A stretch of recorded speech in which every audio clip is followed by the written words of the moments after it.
تتلی کا رقص ناز، غزالہ کا حسن رم، موتی کی آب، گل کی مہک، ماہ نو کا خم، ان سب کے امتزاج سے پیدا ہوئی ہے تو، اور کتنے حسین افق سے ہویدا ہوئی ہے تو، لہجہ ملی ہے کہ نمک خوار ہوں تیرا، اور صحت زبان میں ہے کہ بیمار ہوں تیرا۔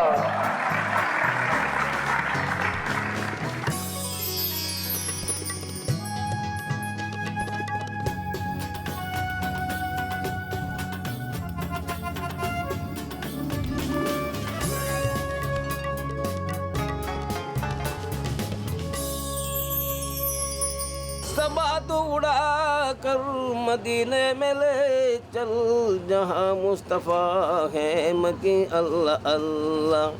جس وقت وجہی، غواصی اور ولی دکنی زبان میں لکھ رہے تھے، شمال میں فارسی آمیز شاعری کا بول بالا تھا۔ اسی دور میں ولی کی تازہ اور سہل زبان سے متاثر ہو کر دلی کے سخنوروں نے بھی عام فہم زبان اختیار کی، جسے ریختہ کہا گیا۔ فری ہے نظر دیر سے باب ماں کی، آرمینی چینی جاپانی، پی کر تیرا ٹھنڈا پانی، ہو گئے سو جی جان سے تیرے، اور ڈال دیا گنگا پر ڈیرے۔ لوگ بستے گئے، زبان اسی حساب سے ترقی کرتی گئی، اور اردو سلسلے میں آخری کڑی ہے۔ یہ ایک تعمیر تھی ذریعہ اظہار کی، اس لیے اردو کو ریختہ کہا جاتا ہے۔ کیا لطف جو غیر پردہ کھولے، جادو وہ جو سر پہ چڑھ کے بولے، سر پہ چڑھ کے بولتا ہے جادو اس کا۔ دھیرے دھیرے لوگوں نے اس کو پڑھنا شروع کیا، اس کو ماننا شروع کیا۔ نہرو جی نے ایک بڑی عمدہ بات کہی تھی کہ انگریزوں نے انڈسٹریل ریولوشن کو بلڈ اپ کرنے کے لیے، بنانے کے لیے ہندوستان میں جو لوٹ مار کی، اس کے برعکس انہوں نے یہ کہا کہ ہندوستان اس سے پہلے بھی جیتا گیا تھا، لیکن ان لوگوں کے ذریعے جو یہاں آ کے خود اس کے غلام بن گئے، یعنی فاتح تھے لیکن مفتوح بن گئے۔ میری گھٹی میں ملی تھی ہو کے حل اردو زباں، جو بھی میں کہتا گیا حسن بیاں بنتا گیا۔ خوش آمدید داستان اردو میں آج ذکر کریں گے ریختہ اور ریختہ گوئی کا۔ دراصل لفظ ریختہ موسیقی کی اصطلاح ہے۔ کئی راگ راگنیوں کو ملا کر ایک نئے راگ کی تخلیق کو ریختہ کرنا کہتے ہیں۔ چونکہ اردو کئی بولیوں کے میل سے بنی، اس لیے اسے ریختہ کا نام بھی دیا گیا۔ عہد وسطیٰ چھوٹی بڑی حکومتیں قائم ہو رہی تھیں، نئی نئی عمارتوں کی تعمیر کا دور تھا۔ مرکزی ایشیا کے معماروں نے ہندوستانی کاریگروں کو محراب، گنبد اور مینار بنانے کے گر سکھائے اور ان سے ہندوستانی طرز تعمیر سیکھی۔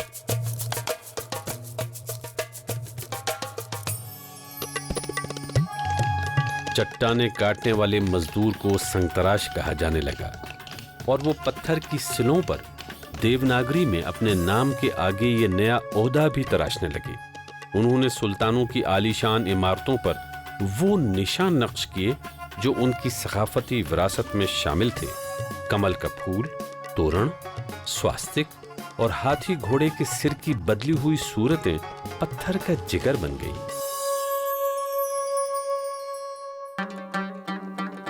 چونے گارے کو ملا کر عمارتیں پختہ کرنے کو بھی ریختہ کرنا کہا جاتا۔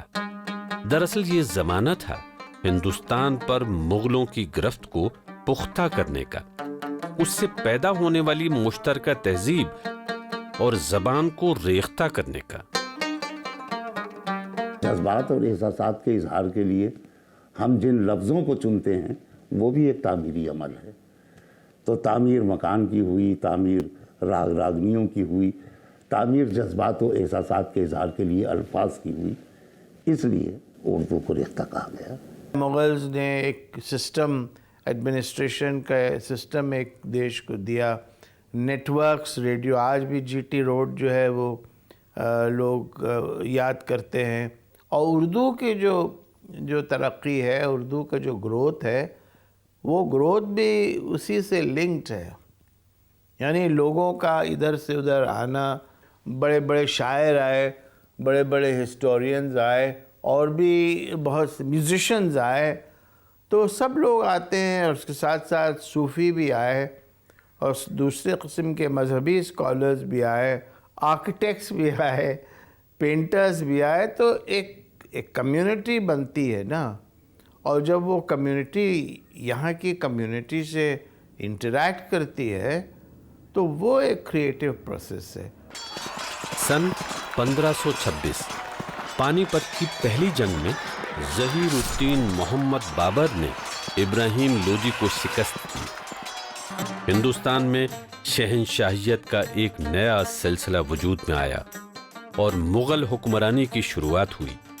شمال سے آنے والے ان مسلمان سلاطین کی زبان فارسی تھی اور وہی ان کے درباروں میں استعمال ہوتی تھی. جب مغل ہندوستان آئے تو وہ اپنی زبان کو ساتھ لائے. شہنشاہ اکبر نے اپنے درباریوں سے پوچھا کہ ہماری سرکاری زبان کیا ہونی چاہیے. تو راجہ ٹوڈرمل کھڑے ہوئے کافی غور و خوض کے بعد، اور انہوں نے فرمایا کہ جو حضور آپ کی زبان ہے وہی زبان جنتا کی ہونی چاہیے. تو فارسی زبان جو ہے وہ سرکاری زبان بن گئی. مغل فارسی میں لکھتے تھے اور گفتگو بھی فارسی میں ہی کرتے تھے، لیکن مقامی لوگوں سے رابطے کے لیے حسب ضرورت ہندی یا ہندوی کے الفاظ اور قاعدے استعمال ہوتے. رفتہ رفتہ دربار میں فارسی کے دبدبے کے باوجود یہی ملی جلی زبان یعنی ریختہ لوگوں کو عزیز ہوتی گئی. ہندوستان کا کوئی تہوار نہیں ہے، ہولی، دیوالی، جنماشٹمی، جس کے اوپر اردو میں کمال کی نظمیں نہیں.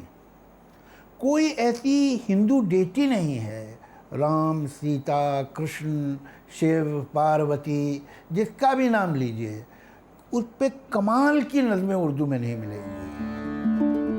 15ویں 16ویں صدی میں بھکتیواد اور صوفی واد عروج پر تھے. سہل زبان میں گہری بات کہنا اس دور کے تخلیق کاروں کی خوبی تھی. ان کی زبان کی سادگی میں انسان دوستی کا کھرا پن تھا. وہ پوری خلقت سے مخاطب تھے اور ان تنگ نظروں سے بیزار جو صرف عربی، فارسی یا سنسکرت میں ہی روحانی موضوعات کو سمجھنے سمجھانے پر مصر تھے. صوفی سنتوں کے کلام نے ایک ایسی فضا تیار کی کہ ریختے میں بھی روح کو زبان مل گئی. اردو کو بنیادی غذا جو ہے وہ ان خانقاہوں سے، ان درگاہوں سے ملی جہاں پر صوفیہ اکرام آباد تھے، اور وہ پیغام انسانیت ہندوستان میں پہنچا رہے تھے، جس سے لوگ متاثر بھی ہو رہے تھے. تو کہنا چاہیے کہ اردو کا ابتدائی سفر جو ہے وہ یعنی سماجی ہوتے ہوئے بھی ایک روحانی منظرنامہ پیش کرتا ہے. عبد الرحیم خان خانہ نے اودھی میں شروع کر دیا تھا تلسی داس سے. اب تلسی داس ان کو روائیاں اور چوپائیاں لکھتے تھے، اور رحیم ان کو جواب دیتے تھے چوپائیوں میں. ان لوگوں نے اس کے ایک ساکن سواد بنیاد قائم کی، ایک بلڈنگ بنائی، اور اس کو اپنا تعارف، اپنا پریچے، اپنا آئیڈینٹی عطا کی. تو اسی طرح اگر آپ گرو نانک کی پوئٹری پڑھیں گے تو اس کے اندر کافی ویکیبلری جو ہے وہ پرشین ہے، جو کہ پنجابی کے اندر بعد میں آ گئی. اس وقت تک کیونکہ اس طرح کے تھاٹ کو ایکسپریس کرنے کے لیے، خیال کو ایکسپریس کرنے کے لیے کسی نہ کسی کلاسیکل زبان کی ویکیبلری کی ضرورت پڑتی ہے. کوئی جان ہر سے زبان کے سلسلے میں بابا گرو نانک دیو جی نے بہت اہم کردار نبھایا ہے. انہوں نے بہت سارے صوفیوں اور سنتوں کی تحریروں کو یکجا کیا. بابا فرید، کبیر اور نامدیو کی شاعری، گیت اور دوہے ایک جگہ ہوئے تو کثرت میں وحدت کا تصور حقیقت میں تبدیل ہونے لگا. ان کے تیار کیے گئے مجموعے میں بعد میں تمام سکھ گروؤں کی شاعری بھی شامل کی گئی۔ اسی مجموعے کو گرو گوبند سنگھ جی نے سکھوں کی روحانی کتاب گرو گرنتھ صاحب کی شکل دی۔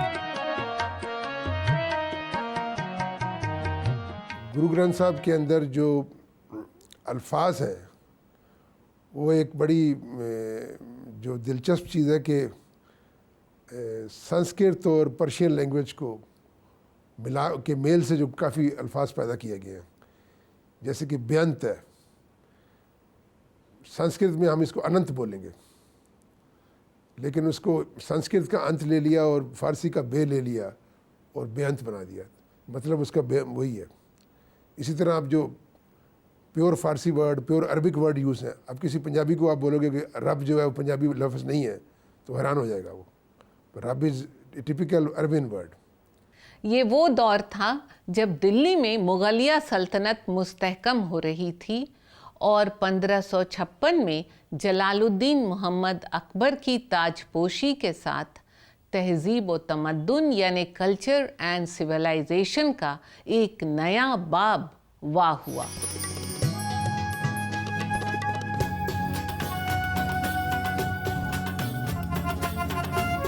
اکبر کی بادشاہت کو مغل سلطنت کا نقطۂ عروج مانا جاتا ہے۔ امن اور خوشحالی کا ماحول، دربار میں نورتن، ادب کی سرپرستی اور ایک نیا دین الہی، جس کی داغ بیل بادشاہ نے ڈالی ضرور، لیکن اسے کسی پر مسلط نہیں کیا۔ بابر نے ہندوستان میں جس سلسلے کی بنیاد رکھی تھی اسے مغل شہنشاہوں کی اگلی پشتوں نے ایک عظیم سلطنت کی شکل دی۔ 17 بادشاہوں کے سر پر تاج روشن ہوا اور اس کے ساتھ ساتھ مشترکہ تہذیب و ادب کا ستارہ بھی تابناک ہوا۔ مغلوں کے ساتھ تو ٹریڈیشن بہت زبردست تھی۔ بابر خود بہت بڑا شاعر تھا اور ہمایوں خود بہت پڑھا لکھا تھا، اور اس زمانے میں صرف مغل مرد ہی نہیں، عورتیں بھی بہت پڑھی لکھی ہوتی تھیں۔ ہمایوں کی بہن تھی گلبدر بیگم، جس نے ہمایوں نامہ لکھا ہے۔ اور اکبر کا جہاں تک تعلق اس زمانے میں، تو اگر آپ دیکھیں تو اکبر کے زمانے میں تو ایسا لگتا تھا کہ پوری دنیا میں ایک طرح سے ہندوستان کو ایک مرکزی حیثیت حاصل ہوتی چلی جا رہی تھی۔ سلطنت مغلیہ کا دور زریں ابو المظفر جلال الدین محمد اکبر کا عہد حکومت، وہ تہذیبیں جو سینکڑوں برسوں سے ایک دوسرے کے ساتھ پروان چڑھ رہی تھیں، اکبر کے دور میں ایک مکمل تمدن کی شکل لینے لگیں۔ بادشاہ نے زبانوں کے میل جول کے لیے جو طریقہ اختیار کیا، اس کے زیر اثر کئی زبانیں یکجا ہو گئیں اور ایک ایسی تہذیب جلوہ نما ہوئی جس میں مختلف قوموں کی یکساں شمولیت تھی۔ خود اکبر کی فرمائش پر جو یہاں کے دین دھرم مذہب تھے ان کو عربی فارسی میں ٹرانسفارم کیا، ترجمہ، اور اسلامی ملکوں میں بھیجا، اور جتنے اسلامی مذہب کے عقیدے تھے قرآن اور حدیث کے اور اماموں کے اور ملفوظات خلفائے راشدین، ان کو یہاں کی بھاشاؤں میں انہوں نے ترجمہ کیا۔ اس سے کیا ہوا کہ common culture, art, literature, religion, یہ سب ملنے لگے۔ اکبر کے بارے میں تو روایت یہ ہے کہ پڑھا لکھا نہیں تھا، اور لیکن یہ کہ خود اکبر کے نام سے کچھ شعر مشہور ہیں۔ دوشینہ بکوئے میں فروشاں، یک جام بدلے زر خریدم، ایم شب ز خمار سرگرانم، زر دادم و درد سر خریدم۔ یعنی کل رات ہم نے میں فروش شراب بیچنے والوں کی دکان سے ایک جام لیا پیسے کے بدلے میں۔ اب آج صورتحال یہ ہے، مستی کی وجہ سے میرے سر میں ایک طریقے سے درد ہو رہا ہے، زر دادم و درد سر خریدم، میں نے پیسہ دیا اور اس کے بدلے میں درد سر خرید لیا۔ اکبر روشن خیال اور وسیع النظر تھے۔ انہوں نے اپنے دور کے بہترین دانشوروں، صوفیوں اور سنتوں کو یکجا کیا۔ یہ وہ لوگ تھے جنہوں نے رواداری، باہمی اتحاد اور انسان دوستی کی قدروں کی پرورش کی اور دین الہی کی تشکیل بھی۔ ابو الفضل دین الہی کے خاص حامی تھے۔ الگ الگ تہذیبی روایتیں ایک دوسرے میں ضم ہونے لگیں۔ اس کی مثال وہ عالیشان قلعے اور عمارات ہیں جو اکبر کے دور حکومت میں تعمیر ہوئے اس دور کے ادبی شہپارے بھی نایاب ہیں۔ اکبر نے بیربل سے رامائن کا ترجمہ کروایا۔ بادشاہ کی آپ بیتی ابو الفضل نے اکبر نامہ میں لکھی۔ بھگوت گیتا کا سب سے پہلا ترجمہ کسی بدیشی فورن لینگویج میں اکبر کے زمانے میں فیضی نے کیا تھا، فارسی میں۔ اکبر کا دارالحکومت برج بھومی کا دل یعنی آگرہ تھا۔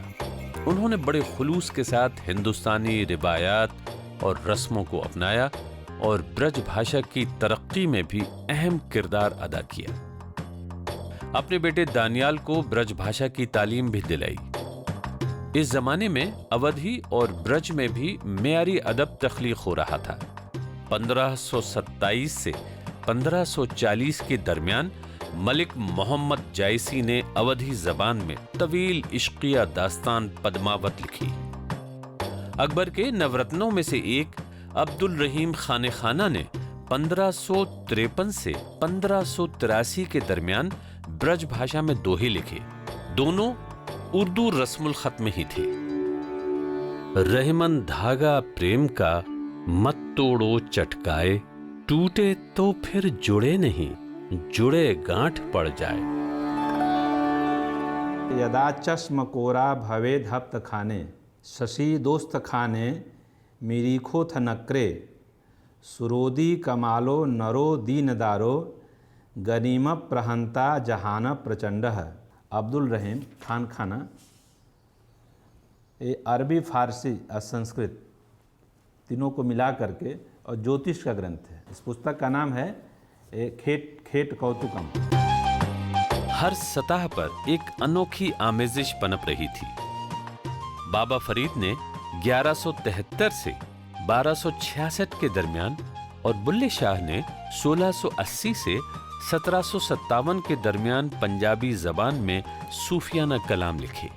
وارث شاہ نے 1722 سے 1798، ہیر رانجھا اور سید محمد ہاشم نے 1735 سے 1843 کے درمیان سونی مہیوال، شیریں فرحات، پنجابی کی مشہور عشقیہ داستانیں اردو رسم الخط میں ہی لکھی۔ 17ویں صدی میں شاہ عبد اللطیف بھتائی سے لے کر 20ویں صدی کے آخر میں شیخ ایاز تک سندھی زبان کی شاعری اردو رسم الخط میں ہی ہوتی رہی۔ فارسی رسم الخط آگے چل کر چند حروف کے اضافوں کے ساتھ اردو رسم الخط کہلایا اور کسی ایک زبان کی قید میں نہیں رہا۔ اردو رسم الخط ہندوستان کا رسم الخط، فارسی نہیں ہے یہ، اس لیے کہ فارسی میں کھا، چھا، جھا، ٹھا، تا، دھا ہے ہی نہیں ہے، یہ سب یہاں کے ہیں۔ خطاطی کی ایجاد ایران میں ہوئی۔ ہندوستان میں خطاطی کا فن قرآن شریف کے تغروں سے لے کر میر اور غالب کے اشعار میں نمایاں ہے، اور ساتھ ہی عمارات اور عبادت گاہوں میں پرند چرند گل اور بوٹوں کی شکل میں ہر جگہ آویزاں اور درخشاں ہے۔ ہندوستان میں خطاطی کے کمال فن کے ایسے اعلیٰ ترین نمونے تخلیق کیے گئے جو آج ساری دنیا میں مشہور ہیں۔ خطاطی کی اہمیت اس سے ثابت ہوتی ہے کہ تاج محل کی اندرونی دیوار پر خطاط امانت خان شیرازی کا نام درج ہے، معمار کا نہیں۔ پنکھ اور سرکنڈے کی قلم سے لے کر کمپیوٹر تک خطاطی کا سفر زمانہ قدیم سے آج تک جاری ہے۔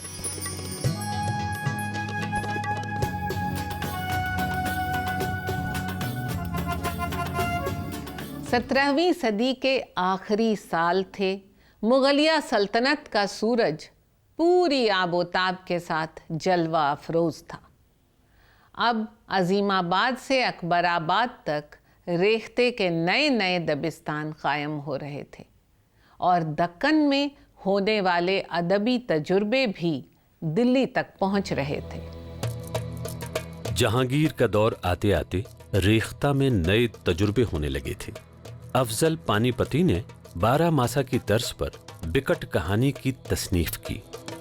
12 ماسا شمالی ہندوستان کا روایتی لوک گیت ہے، جس میں فراق و وصال کی کیفیت پر بدلتے ہوئے موسموں کے اثرات کی عکاسی ہوتی ہے۔ بکٹ کہانی میں ایک نوجوان لڑکی کا ذکر ہے جو اپنے محبوب کے فراق میں بے چین ہے۔ ہر نیا موسم اس کی تکلیف کو ایک نئی شدت دیتا ہے۔ 18ویں صدی کا ابتدائی دور، نواب صدر الدین محمد خان فائز نے لکھا، لیلا مجنو کا ذکر سرد ہوا، اب ہماری تمہاری باری ہے۔ شاعری کی زبان نئے زمانے سے ہم آہنگ ہو چلی تھی۔ ریختہ کی اہمیت دن بدن مستحکم ہو رہی تھی۔ اس دور کے مقبول ترین شاعر شاہ حاتم نے لکھا، ریختہ کے فن میں ہیں شاگرد حاتم کے بہت، پر توجہ دل کی ہے ہر آن تاباں کی طرف۔ 17ویں صدی کا آخر، عظیم آباد یعنی آج کا پٹنہ۔ بے دل عظیم آبادی ریختہ میں ایسی شاعری کر رہے تھے جو افغانستان اور تاجکستان تک مقبول ہو رہی تھی۔ مت پوچھ دل کی باتیں، وہ دل کہاں ہے ہم میں، اس تخم بے نشاں کا حاصل کہاں ہے ہم میں۔ تقریباً 100 سال بعد مرزا غالب ان کی ریختہ گوئی کے کچھ اس طرح قائل ہوئے، طرز بے دل میں ریختہ کہنا اسد اللہ خان قیامت ہے۔ بے دل تو اتنا انوکھا شاعر ہے کہ بے دل کے امیجنیشن کا، بے دل کے ہاں جو کہنا چاہیے جو انوکھا پن ہے، اور بے دل کے ہاں جو مضامین کا تنوع ہے، ڈائیورسٹی ہے، بے دل کے ہاں جو ابہام ہے، ایمبیگوٹی ہے۔ بے دل سب سے زیادہ جانے جاتے ہیں اپنی ایمبیگوٹی کی وجہ سے، اور بے دل نے خود بھی کہا، ایک قول بھی ان سے منسوب ہے کہ شعر خوب معنی ندارت، اچھے شعر میں معنی نہیں ہوتے، یعنی یہ کہ آپ اس کو پوری طریقے سے سمجھنا بہت مشکل ہوتا ہے۔ اس زمانے میں دلی اور دکن کے درمیان ریختہ کا سفر تیز سے تیز تر ہونے لگا تھا۔ ریختہ کی بڑھتی شہرت کا صحرا دکن کے عظیم شاعر شمس الدین ولی اللہ ولی کے سر بنتا ہے۔ اس دور کے مشہور شاعر شاہ مبارک آبلو نے ولی کی عظمت کو تسلیم کرتے ہوئے کہا، ولی ریختہ بیچ استاد ہے، کہے آبرو کیوں کر اس کا جواب۔ ولی کے لب و لہجے نے نہ صرف ہم عصروں کو بلکہ آنے والے وقت کے شاعروں کو بھی متاثر کیا۔ ولی دکنی کا زمانہ وہ ہے جو کہنا چاہیے کہ مغل حکومت جب یہاں کمزور پڑ رہی تھی، اورنگزیب کا زمانہ تھا، جب ولی یہاں آئے، دلی پہنچے، اور روایت یہ ہے کہ جب ان کے کلام یہاں کے لوگوں نے سنا تو گھر گھر میں ان کی غزلیں گائی جانے لگیں۔ ولی کی پوری ولی ہمارے پہلے بڑے شاعر ہیں۔ اردو کے پہلے صاحب دیوان شاعر تو قلی قطب شاہ ہیں، لیکن پہلے بڑے شاعر ہمارے ولی ہیں۔ دکن سے اورنگ آباد، گجرات، مہاراشٹر ہوتے ہوئے آپ دلی چلے جاتے ہیں، اور پھر دلی سے جو ہے نا پورے ہندوستان میں یہ زبان پھیلتی ہے۔ اس زبان کا اپنا ایک کریکٹر رہا ہے۔ یہ زبان ہمیشہ عام لوگوں کی زبان رہی، عام لوگوں کے درمیان بولی جاتی رہی۔ اس کا جو ادب ہے وہ ادب اس کا عام لوگوں کا ادب رہا۔ اور اردو ادب کی سب سے اچھی بات یہ رہی کہ اس زبان نے سماج سے ہمیشہ اپنا رشتہ جوڑ کے رکھا۔ ولی کی شاعری میں ہندوستانی زندگی ہر رنگ میں موجود ہے۔ انہیں اردو شاعری کا بابائے آدم یوں ہی نہیں کہا جاتا۔ کچھ پڑھیے ولی صاحب۔ کوچائے یار عین کاسی ہے، جوگیے دل وہاں کا باسی ہے۔ ریختہ کی زمین ولی نے ہموار کی، اور اب ریختہ میں مثنوی، مرثیہ، رباعی، قصیدہ، گیت، چوپائی اور کبت سبھی لکھے جانے لگے۔ لیکن ریختہ کی سب سے مقبول صنف غزل ہے، جس میں ہندوستانی تہذیب اپنے دھنک رنگ میں رقصاں نظر آتی ہے۔ غزل کے معنی ہے معشوق سے کلام کرنا، جس میں حسن و عشق، ہجر و وصال اور نیاز و ناز کے لطیف قصے بیان ہوتے ہیں، اور اخلاق، فلسفہ، تصوف سب شامل ہوتے ہیں۔ اس کے مضامین میں غم دوراں کا بھی اتنا ہی دخل ہے جتنا کہ غم جانا کا۔ غزل کے ہر شعر میں ایک الگ جہاں آباد ہوتا ہے، اور ہر شعر اپنے آپ میں مکمل بھی ہوتا ہے۔